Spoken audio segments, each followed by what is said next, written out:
Voici le témoignage comment le Seigneur m'a guéri de mes amygdalites. Ma mère m'a raconté qu'à l'âge de 3 ans, j'ai contracté une amygdalite qui a enflé ma gorge et m'a empêché de manger pendant 8 jours. J'étais dans un état de faiblesse qui me faisait ressembler à une poupée de guenilles. J'ai survécu, mais ce mal m'a suivi de nombreuses années. De l'adolescence jusqu'à mes 18 ans, je faisais normalement 2 amygdalites par année. Mon cou et ma gorge étaient enflés jusqu'à atteindre la même largeur que mon visage. Après ma conversion au Seigneur, je n'ai plus jamais fait d'amygdalite. Et en 50 ans de vie chrétienne, ce mal n'est jamais réapparu. Une multitude de croyants ont reçu comme moi à leur conversion des bénéfices remarquables qui sont le témoignage de la joie que Dieu a éprouvée lorsque leur âme est entrée dans son royaume. Le Père dit à ses serviteurs, « Apportez vite la plus belle robe et revêtez-le. Mettez-lui un anneau au doigt et des souliers aux pieds. » Luc 15, 22. Maintenant, je vais raconter comment j'ai arrêté de fumer. Quand j'étais adolescent, sous la pression de mes bons amis, j'ai commencé à fumer. Vous remarquerez ça, c'est toujours nos bons amis qui nous induisent dans les vices. J'étais doué pour le vice, alors je suis vite devenu un fumeur professionnel. Après quelques années, mon addiction est devenue invincible. Avant ma conversion, j'avais essayé d'arrêter environ 40 fois, mais c'était peine perdue. Qu'allait-il en être maintenant que j'avais reçu la grâce salvifique?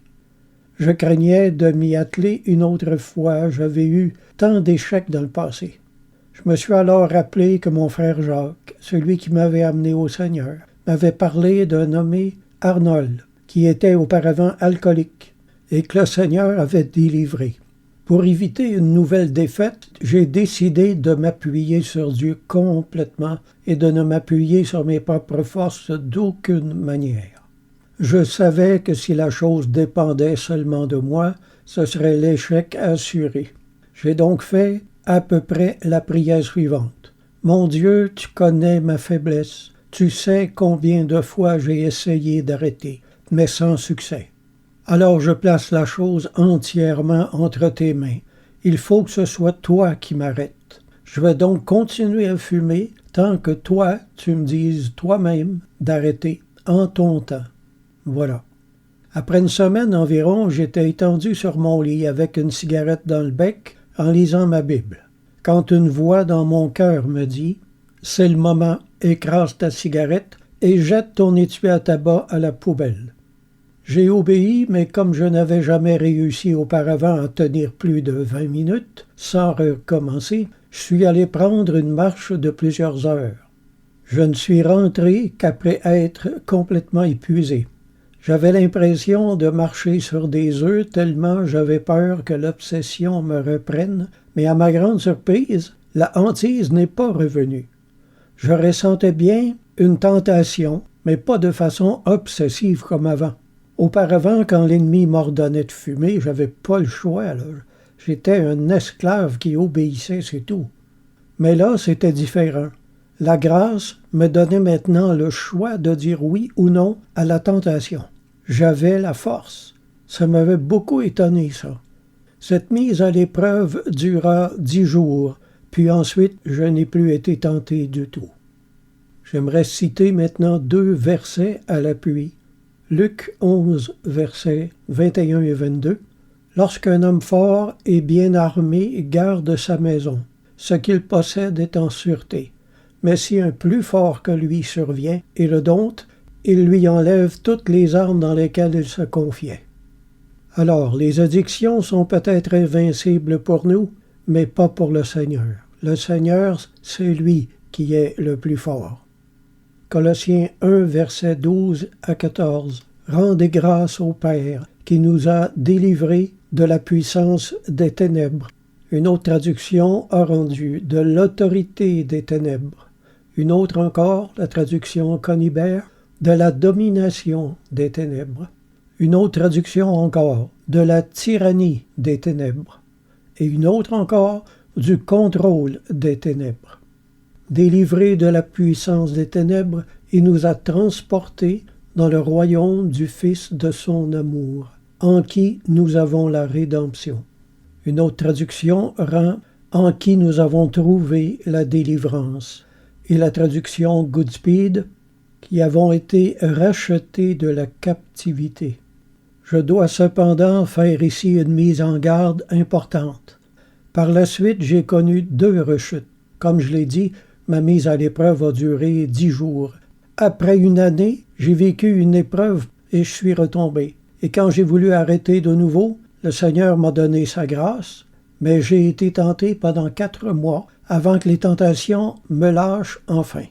Quelques années plus tard encore, je suis retombé, et ce coup-là, quand j'ai voulu arrêter, Dieu m'a donné sa grâce, mais j'ai été torturé pendant 1 an. Je n'ai jamais rechuté par la suite. Ça fait 42 ou 43 ans maintenant que je ne fume plus. Mais je sais que si je retombais aujourd'hui, après 3 fois, probablement je ne serai plus jamais capable d'arrêter. Parce que d'une fois à l'autre, c'est de plus en plus difficile. Et après un certain nombre de fois, ça devient impossible. Je vais vous dire pourquoi. Voyez-vous, on ne se moque pas de Dieu non plus. On ne joue pas avec la grâce de Dieu. Alors je vous dis, préparez-vous bien mentalement avant de demander la grâce d'une délivrance. Luc 11, 24 à 26. Lorsque l'esprit impur est sorti d'un homme, il va dans les lieux arides pour chercher du repos. N'en trouvant point, il dit « Je retournerai dans ma maison d'où je suis sorti. » Et quand il arrive, il la trouve balayée et ornée.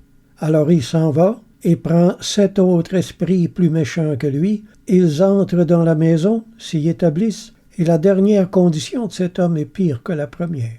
C'est exactement ce que j'ai vécu, à 2 reprises.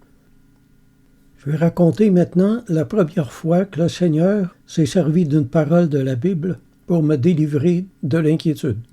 Tout de suite après ma conversion, j'ai décroché un emploi comme concierge et d'homme à tout faire dans un foyer pour personnes âgées. À cause de ma condition, je gérais mal la situation qui me mettait la pression tout le temps, là. Mon rôle, c'était d'aider un autre employé à faire la vaisselle et comme je n'essuyais pas assez vite, il me disait tout le temps « Va plus vite, on terminera pas à temps ». J'ai eu un peu la panique car j'avais peur de perdre mon emploi, mais l'Esprit de Jésus me souffla ces paroles à l'oreille. C'est pourquoi je vous dis, ne vous inquiétez pas pour votre vie. Ne vous inquiétez donc pas. Matthieu 6, versets 25 et 34. C'est la toute première fois que l'Esprit de Jésus me parlait comme ça. Cette parole était ointe du Seigneur et m'a redonné la paix. Et mon emploi n'a pas été en danger. C'était la première fois que l'Esprit Saint m'avait consolé avec l'Écriture. Et ça fonctionnait, hein? Le Christ a enseigné aux croyants l'art de vivre. Pour vivre de paix, il faut avoir l'Esprit dans le ciel. Et l'inquiétude de plaire au Seigneur engloutit toutes les autres inquiétudes de la terre.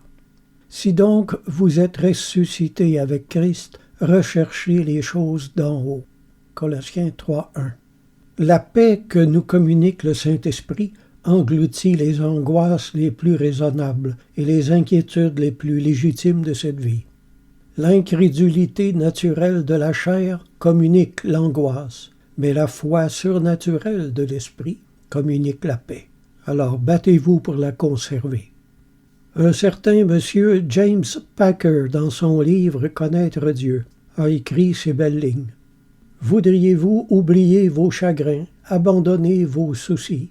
Alors plongez-vous en Dieu comme en une mer profonde, perdez-vous dans son immensité. Vous en ressortirez reposé, rafraîchi et plein d'une nouvelle vigueur. Je ne connais rien qui puisse autant réconforter l'âme, rien qui puisse si bien calmer les assauts du chagrin et de la douleur, rien qui puisse avec autant d'efficacité parler de paix au vent déchaîné de l'épreuve qu'une méditation fervente centrée sur la personne de Dieu. » Fin de citation. Le calme d'un homme prouve sa foi. Une foi calme prouve sa force et ses enfants trouvent la sécurité sous son échine. Un homme en paix est une montagne pour ses enfants. Comme un grand arbre, il leur dispense l'ombre et la sécurité. Un homme calme est un abri pour tous ceux qui dépendent de lui. Philippiens 4, 6 et 7. Ne vous inquiétez de rien. 4 autres traductions rendent ce bout de verset ainsi. Ne vous cassez la tête à propos de rien. Une autre, ne soyez anxieux de rien. Une autre, qu'aucun souci ne vous trouble. Une autre, n'entretenez aucun souci. Alors, ne vous inquiétez de rien, mais en toute chose, faites connaître vos besoins à Dieu par des prières et des supplications avec des actions de grâce.